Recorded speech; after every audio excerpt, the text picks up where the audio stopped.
ముచ్చట సమర్పిస్తున్న వారు శ్రీహరి పంచతులసి ధూమ్ధామ్ ముచ్చట్లు షురు.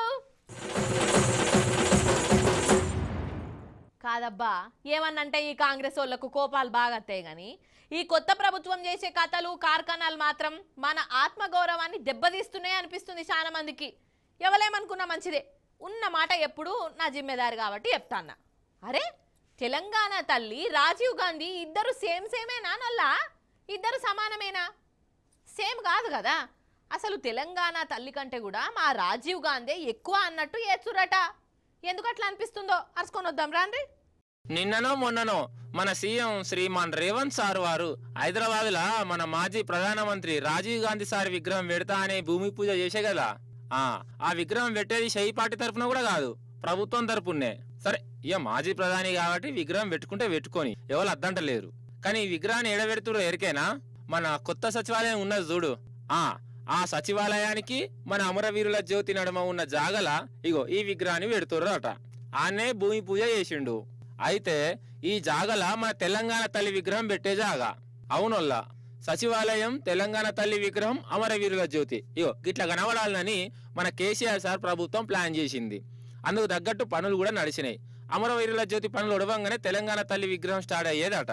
కానీ తెలంగాణ తల్లి విగ్రహం పెట్టే జాగల్నే రాజీవ్ గాంధీ విగ్రహం పెడతామని ప్రభుత్వం ఇగో గిట్లా భూమి పూజ చేసింది. ఇక చెప్పుర్రి కథ. అంటే తెలంగాణ తల్లిని మాయం చేసి ఆ జాగల రాజీవ్ గాంధీని పెట్టినట్టే కదా. ఇగో ఈ ముచ్చటెరిక ఈ తెలంగాణ బిడ్డల పానం కలుక్కుమన్నదల్లా. తెలంగాణ కోసం కొట్లాడిన ఉద్యమకారులు బాధపడుతుర్రు.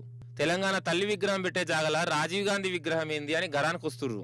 ఎక్కడైతే రాజీవ్ గాంధీ గారి విగ్రహం పెట్టాలని భూమి పూజ చేశారో ఆ చోటు గత ప్రభుత్వంలో ఆ మొత్తం ప్రాంగణం కూడా సెక్రటేరియట్, దానికి ఎదురుగా అమరజ్యోతి, అమరవీరులకు నివాళులర్పిస్తూ అమరవీరుల జ్ఞాపకార్థం నిర్మించినటువంటి ఒక స్మారక చిహ్నం, దానికి సెక్రటేరియట్ కి మధ్యలో ఉండేటటువంటి ఒక ప్రదేశాన్ని ఎన్నుకొని అక్కడ తెలంగాణ తల్లి విగ్రహం ఉన్నట్టయితే యావన్ తెలంగాణ ఉద్యమం నడిచినటువంటి ఏదైతే ప్రాతిపదిక ఉన్నదో, ఏదైతే ఆలోచన ఉన్నదో అది మొత్తం ప్రతిబింబించే విధంగా ఆ ప్రాంగణం ఉండాలని చెప్పి డిజైన్ చేయడం జరిగింది. నిన్న మాత్రం తెలంగాణ తల్లి విగ్రహం పెట్టాల్సిన చోట రాజీవ్ గాంధీ గారి విగ్రహాన్ని అధికారికంగా ప్రభుత్వం నుంచి పెట్టడాన్ని మేము తీవ్రంగా నిరసిస్తా ఉన్నాం. అంతేగా, అసలు అయితే ప్రభుత్వమే కాంగ్రెస్ వాళ్ళది. ఇప్పటికే రాజీవ్ గాంధీ సార్ పేరు మీద ఎయిర్పోర్ట్ ఉన్నది, అక్కడక్కడ విగ్రహాలు ఉన్నాయి, కాలనీలకు కూడా పెట్టుకున్నారు. సరే, ఇప్పుడు పెద్ద విగ్రహం పెట్టాలనుకుంటుర్రు. మరి తెలంగాణ తల్లి జాగానే దొరికిందా? పట్నంలో ఏడో జాగా దొరకలేదా అసలు వీళ్ళకు? అన్యాయమేనా కాదా ఇది? ఇట్లనే అంటుర్రు. ఇక ఇంకో దిక్కు మన రాష్ట్ర గుర్తులు కూడా మార్పిస్తా, తెలంగాణ తల్లి రూపం కూడా మారుస్తా, అసలు కేసీఆర్ ప్రభుత్వం ఆనవాళ్లే లేకుండా చేస్తా అని మన రేవంత్ సార్ అనే కదా. సరే, కేసీఆర్ సార్ మీద కోపం ఉంటే వాళ్ళు రాజకీయంగా ఎట్లనన్నా కొట్లాడుకొని, కానీ నడిమిట్లో మన ప్రభుత్వం గుర్తులు ఏం చేసి మన తెలంగాణ తల్లి ఏమన్నది? అరే, మార్పు అంటే గిదేనా? గిట్లా కాదు గాని ఇగో అసలు మన తెలంగాణ గుర్తుల కథ ఏంది, తెలంగాణ తల్లి విగ్రహం ఎన్నుకున్న చరిత్ర ఏంది, మన దేశపతి శ్రీనివాస్ సారే మంచి అర్థమయ్యేటట్టు చెప్తాడు. ఇనూరు వల్ల మంచిగా వినాలే. ఎవరు మన దగ్గరకు వచ్చిన సమైక్య రాష్ట్రంలో అధ్యక్ష, ఇక్కడికి ఎవరు వచ్చినా కానీ పెంబర్తిలో తయారు చేసినటువంటి కాకతీయ కళాతోరణాన్ని మనం జ్ఞాపికగా ఇస్తాం అధ్యక్ష. ఇవాళ ఆ కళాతోరణాన్ని రాచరిక చిహ్నం తీసేస్తానంటే తెలంగాణ సాంస్కృతిక ఉద్యమంలో పనిచేసిన వాళ్ళందరికీ బాధ అనిపిస్తుంది అధ్యక్ష, దుఃఖం వస్తుంది అధ్యక్ష. ఓదికు రామప్ప గుడిని గొప్పగా చేస్తారట, చుట్టూ ఉన్న గుళ్ళు గొప్పగా చేస్తారట, కాకతీయ తోరణం తీసేస్తారట. ఇదేంది? ఈ సెల్ఫ్ కాంట్రడిక్షన్ కాదా ఇది? కాకతీయ కళాప్రభల కాంతిరేఖ రామప్ప, గోలుకొండ నవాబుల గొప్ప వెలుగే చారినారు. పాటలోనేమో కాకతీయుల కళాప్రభ అంటారట, కీర్తిస్తారట, చార్మినార్ని కీర్తిస్తారట, లోగోలోంచి తీసేస్తారట. లోగోలో అవమానిస్తాం, పాటలో కీర్తిస్తాం. ఇది సెల్ఫ్ కాంట్రడిక్షన్. ఎవరిస్తున్నారో సలహా ముఖ్యమంత్రి గారికి? ఆయన ఎవరో కాస్త పర్వర్టెడ్ ఉన్నాడు. I'm sorry to say. Telangana తల్లి విషయానికి వస్తే కూడా అధ్యక్ష, భూమిని, నదులను తల్లిగా భావించే సంస్కృతి మనకుంది అధ్యక్ష. తెలంగాణ తల్లికి కూడా కిరీటం ఉంది. తెలంగాణ తల్లి కూడా ఒకటో రెండో నగలున్నాయి. కానీ నగలు ఉండకూడదండి, తెలంగాణ వాళ్ళు నగలే ధరించరంట. రామప్ప శిల్పాల్లో నగలేవా అధ్యక్ష? స్థూలంగా ఒక చేతిలో బతుకమ్మ, ఒక చేతిలో జొన్న కర్ర ఉండాలి అని అనుకున్నారు. మిగతా ఆర్టిస్టు రూపొందించారు. ఒక మెడలో కంటే ఉంది అధ్యక్ష, అది ఇక్కడి బహుజన స్త్రీలు కూడా ధరిస్తారు. కేవలం అగ్రవర్ణ స్త్రీలే ధరించరు అధ్యక్ష. వడ్డాణం అగ్రవర్ణ స్త్రీలు మాత్రమే ధరిస్తారా?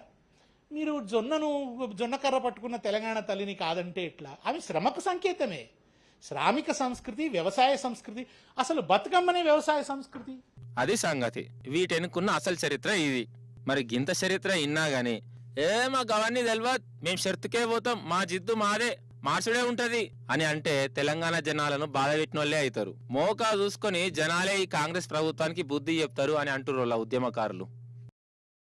ఓం కాశ్మోరాం భీం తులసీదళం క్రీం ఐస్ క్రీం భీం బొంబాయి మిఠాయి నిమ్మకాయ కపాల మాంత్రిక నీ నెత్తిన కోడిగుడ్డు వలగొట్ట లక లక లక లక లక లక లక. అయ్యో ఏం కొల్లా జరంత ఓరాక్షన్ అయిందా? ఈ మంత్రాలు చదువుతుంటే మీకు నవ్వొస్తున్నది కదా. అయితే గిట్లెందుకు చేసినానంటే ఒక జాగలో కూడా గిట్లని ఏ మంత్రాల మరిచెట్టు ప్రోగ్రాం పెట్టి పాడేరట. అది కూడా జోకు తీసుకోకనట, సీరియస్గా తీసుకున్నారట. వెనక సీర ఏమైందో మీరు చూడాలన్నట, చూడుర్రి. మనం జగిత్యాల జిల్లా మన్నగూడెంలో ఉన్న సర్కార్ బడి కాడు ఉన్నాం వల్ల ఒకసారి లోపలికి పోదాం పారి. బడి పిల్లగాళ్ళు వచ్చిర్రో.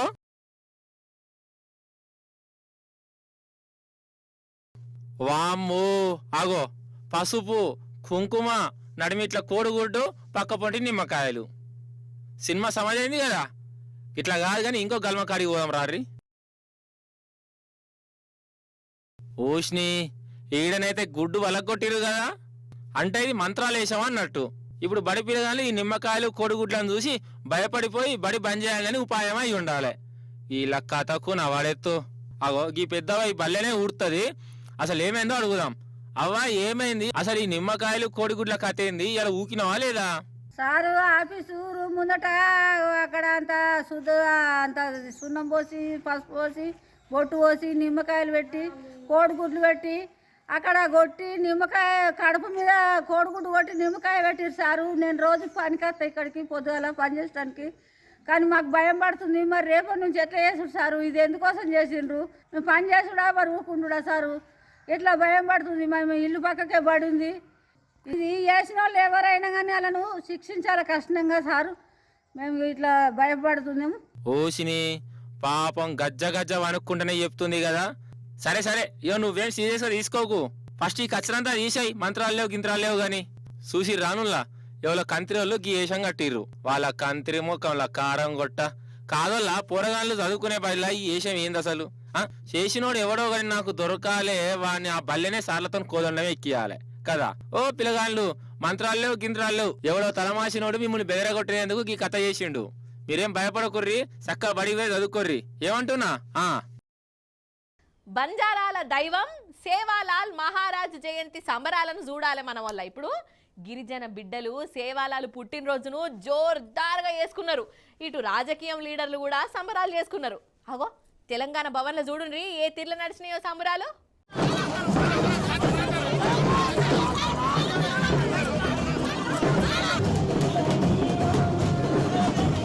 మన సేవాలాల్ జయంతి సంబరంగా నడిచినాయోల్లో. అగో తెలంగాణ భవన్ లా మన బంజారా బిడ్డలు ఆట పాటలతోని ధూమ్ ధామ్ చేసిర్రు. మన రామన్ నచ్చుడుతోనే ఒక సంబరపడ్డరా. సత్యవతి రాథోడ్ మేడము కవితక్క స్టెప్పులేసిర్రు.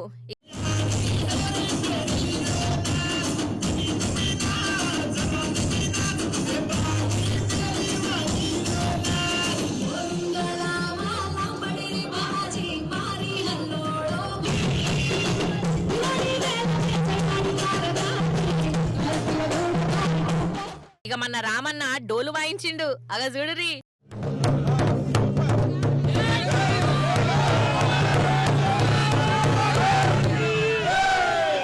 వరెవ్వా అగో మన సత్యవతి మేడము కవితక్క కూడా డోలు కొట్టి సంబరాలు చేసిర్రోలా.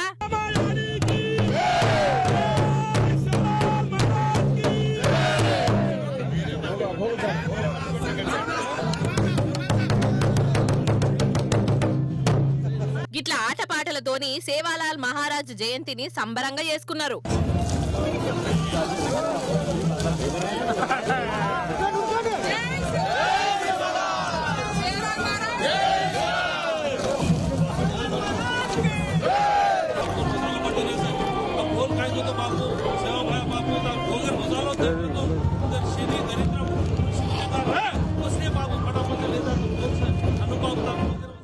ఈ సెల్ఫీ ఫోటోలకు అగ్గిపెట్ట, ఆ సోకులు సల్లగుండా, ఆ రీళ్లు పాడుగాను, ఈ యూట్యూబ్ షాట్లు కాలిపోను. లేకుంటే ఏంది మరి? అరే ఈ దిక్కుమాల సెల్ఫీలు రీళ్ల కోసము సింహం నోట్ల తలకాయ పెడతారోల్లా. రాను రాను జనాలు గిట్లనే మెంటల్ కేసులు అవుతాండ్రు. సెల్ఫీ కోసం సింహంతోని గేమ్స్ ఆడిండు. మరి అది ఊకుంటుందా? అలా చూడుండ్రి ఏం చేసిందో. ఇక అయ్యయ్యయ్యో, ఎంత ఘోరమాయే. ఆ దిక్మల సింహం మనిషిని చంపింది కాదోల్లా. అగో తిరుపతి సింహం. అయితే ప్రహ్లాద్ అనే పిల్లగాడు తిరుపతి జూ పార్కుకి వచ్చిండు.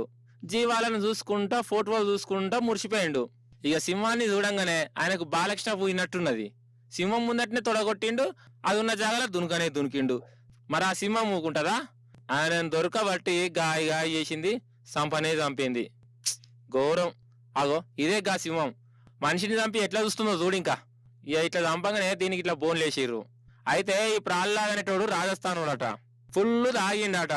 ఇక తాగిన మత్తులో సోయి తప్పిండో లేకుంటే ధైర్యం మీద తెచ్చుకుండో మనకు తెలియదు. కానీ సింహంతోని సెల్ఫీ దిగాలనుకున్నాడు. మరి దూరం నుంచి దిగచ్చు కదా, దాని దగ్గరికి వేయండు, కథం అయిపోయిండు. అసలు నన్ను అడిగితే సత్య సింహం చేతులనే కావాలి అని కంకణం కట్టుకున్నాడై ఉండాలి ఈయన. అందుకే దునికిండు కావచ్చు, లేకుంటే ఏంది మరి. సింహాల దగ్గరికి అట్లా పోడింది. అవేమన్నా పిల్లులా మేకలా? ఒర్రంగా పానం వాయ్. అప్పట్లో మన హైదరాబాద్ జూ పార్క్ లో కూడా గింతే. వాడు గిట్టనే ఫుల్ తాగి సింహం దగ్గరికి పోదామని చూసిండు. ఇంకా నయ్యం వాడిని దొరకబట్టి బయటకు గుంజిర్రు. కానీ తిరుపతిలో మాత్రం మనిషి దక్కలే. ఘోరం కదా. అవు గాని బట్టల సంగతి ఏమో గాని చెప్పుల షాపింగ్ అంటే పెద్ద తలకాయ నొప్పి ఉంటుంది వల్ల. నాకైతే ఏ చెప్పులు కొనాలో అర్థమే కాదు. హై హీల్స్ అని, వెడ్జెస్ అని, పెన్సిల్ పాయింట్ అని, రబ్బర్ చెప్పులని, క్రాక్స్ అని, అని ఇవని ఇట్లా తీరొక చెప్పులు ఉంటాయి కదా.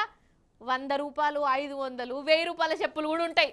కానీ కాళ్ళకేసుకునే వాటికి గంత రేటు పెట్టుడు ఎందుకు అని అనిపిస్తుంటుంది. ఇక ఇంకొక దిక్కేమో ఇట్లా కాదు, మంచి చెప్పులు కొందాము.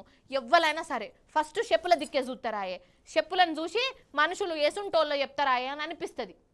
ఆహా, ఇప్పుడు ఇదంతా ఎందుకు అని అంటారా? అయితే నా లెక్కనే ఒక అక్కకు కూడా చెప్పుల మీద బాగా కన్ఫ్యూజన్ అయినట్టున్నది. లాస్ట్కి ఏం చేసిందో ఇక చూడండి మీరే. అయితే కొందరు మెదడు మోకాళ్ళల్లో ఉంటదంటారు. మోకాళ్ళల్లో కాదు, అరికాళ్ళకు కూడా పోతుంటదంట. కానీ ఈ అమ్మగారిది అరికాలు కింద ఉన్నది కావచ్చు మెదడు. అంత లావైతే చూడండి ఏం చేసిందో.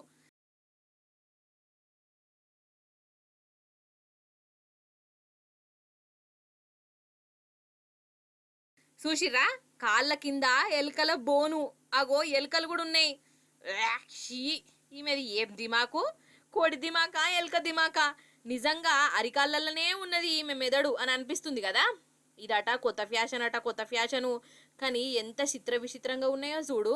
మీదనేమో బాటలు లెక్కున్నది, కింద చూస్తేనేమో బోను, ఆ బోన్లా ఎలుకలు. ఈ అమ్మగారి పోజు.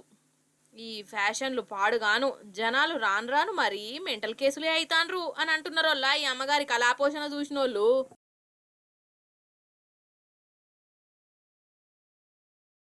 జోరుగా హుషారుగా షికారు పోదమా హాయి హాయిగా. ఎట్లున్నదల్లా నా గానము? కర్ణ కఠోరంగా ఉన్నదా ఏది? ఉంటే ఉండని. కానీ అయితే కారు నడిపొస్తుందా అలా మీకు? అయ్యో నడపరాదా? అయితే ఈ పెద్దమ్మని చూడుర్రి, ఆమెను చూసినాక మీరు కూడా కార్ డ్రైవింగ్ జల్దీనే నేర్చుకుంటారు. చూడుర్రి ఈ పెద్దవని చూడుర్రి. ఆహా, ఏమన్నా తోలుతుందా కారును? आपने दादी सुनो, पहली बार चलाई ना आपने गाड़ी जिंदगी में? पहली बार। आगे देख के बात करो ना। है? और क्या क्या चला रखा है? राइफल। अच्छा, राइफल भी चला रखी है आपने? बंदूक कितने राउंड? 10 राउंड चला रखी है। कब, कितने की उम्र में, जब कितने थे आप? बहुत पहले हाँ। अच्छा। అన్నట్టు ఈ అవ్వ వయసు 91 ఏండ్లు. అవ్వల అక్షరాల 91 ఏండ్లు. ఇక ఈ వయసులో జోరుగా హుషారుగా అనుకుంటా ఎంత స్పీడ్ గా నడుపుతుందో చూడు. నిజంగా గ్రేట్ కదా. మరి శబ్బాష్ అనుర్రి. సరే, ఇక పెద్దవ్వ కార్ డ్రైవింగ్ లో బిజీగా ఉంటే ఇగో ఇప్పుడు ఈ చిన్నక్క దగ్గరికి పోదాం. ఇక సినిమా టాకీస్ లో పాట వస్తుంటే ఏ తీరులా డ్యాన్స్ చేస్తుందో చూడు.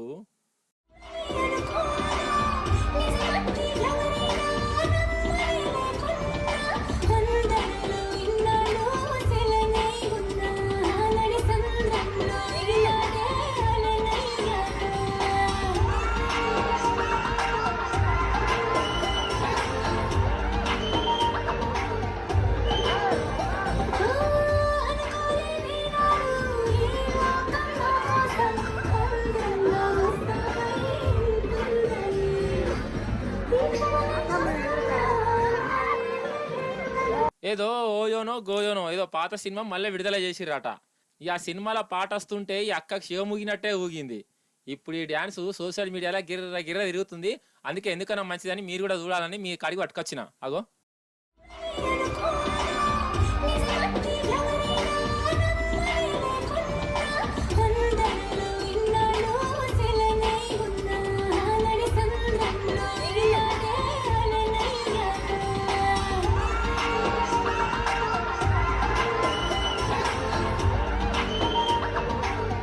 ధూమ్ధామ్ ముచ్చట సమర్పిస్తున్న వారు శ్రీహరి పంచతులసి. ఇవ్వన్నట్టల ఎరటి ముచ్చట్లు మళ్ళీ రేపు వస్తుంది కదా మీ మల్లీశ్వరి. అప్పుడు వచ్చేటప్పుడు ఇంకిన్ని ముచ్చట్లు తీసుకొని కలుస్తుంది మీ అందరినీ. అప్పటిదాకా మీరైతే చూస్తూనే ఉండు టీ న్యూస్. నేను ఉంటా మరి. నమస్తే, టాటా.